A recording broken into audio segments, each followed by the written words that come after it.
දැන් හිතන්න පුතේ. හරි. ගෙදර ඕනේ.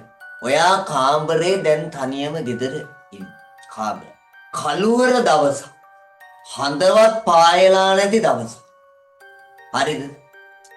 අකුණු ටිකක් ගහනවා. පොඩි හුළඟකුත් එනවා නිකන් සීතල හුළඟක් එනවා ජනලේ කවුළු වලින්. දොර රෙද්දෙන් එළිය පේනවා. ඒ කියන්නේ දොර රෙද්ද රහලා තිබුණාට පුතේ ජනලෙන් එළිය පේනවා. එක පාටම ඔයාට ඔය දොර රෙද්ද රඟි හේවණල්ලක් යනවා බේ. ඔයා එක පාටම බලන. ඔයා නිකන් වෙන්නේ නැති කියලා ඉන්නේ. හරි. ඔයා නිකන් වෙන්නේ නැති කියලා ඉන්නේ. කියන්නේ නිකන් ඔය මොකක් හරි එකක් කියලා හිතන. ආයේ මේ පැත්තට යනවා වගේ දකින්න එවනේ. ඔයාට දැන් කාමරේ ඉන්න බයයි නිකන් ඔයාට හිතෙනවා කවුරු හරි ජනලෙන් එහා පැත්තේ ඉන්නවද?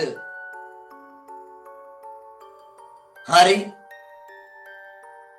එවනල්ලක් ගියා දෙපාරක්.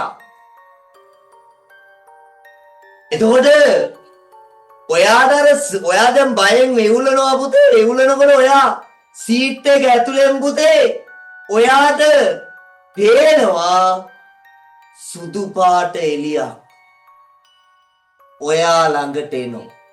ඔයා ළඟට ඇවිල්ලා කතා කර. පුතේ නැගිටපන්.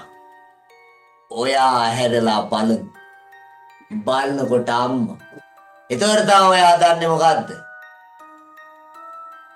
ඇද්දකින් හීනයන්නේ දැකලා තියෙන්නේ. හරි. නේද? පුතේ මම මේ කතාව කිව්වේ සමහර කතාවල පුතේ එක එක හැඟීම් අපිට දැනෙනවා. ඒ උදාහරණයක් විදියට දැන් ඇත්තටම රෑ එහෙම සමහර විට එවනල්ලක් දෙයක් එහෙම වෙනකොට ඇත්තටම හිතෙන්න පුළුවන් හොල්මනක්වත්ද කියලා. හරිද? නෑ සමහර විට කේල් ගහක අත්තක් හෙලවෙනවා. ඕක තමයි මොකද්ද? අපි හොල්මනක් විදියට දකින්න. හොල්මන කියන්නේ පුතේ සෙලවෙන මනස. ඔයාගේ මනස එළවුනොත් සොපින් මල්ලත් හොල්මනක්. හරිද?